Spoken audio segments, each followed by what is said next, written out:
How to create collapsible content in your Shopify store. Hi guys, welcome back to my channel. In today's tutorial, I'm going to show you step by step how to add or create collapsible content in your Shopify store.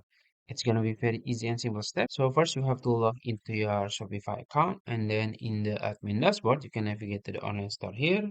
You can click on it. And then in the online store page, you can click edit theme here to go to your website editor,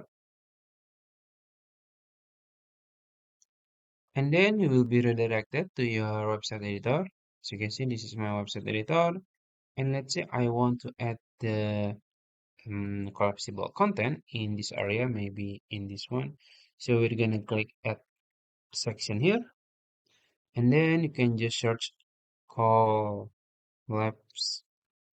and then you will find collapsible content here, and this is the preview, so you can just click on it, and then it will automatically edit the collapsible content.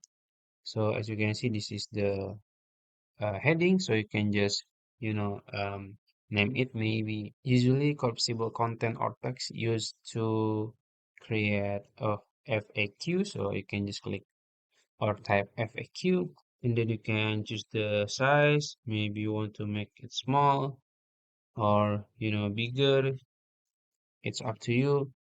And then also the heading alignment, you can choose it to the right side or center, and then you can also choose if you want to make it no container or show container. I'm gonna choose show container here, and then yeah, you can just explore more here, and then you can put your content here. So I think that's it. If you found this video helpful, please like this video and subscribe to my channel. Thank you.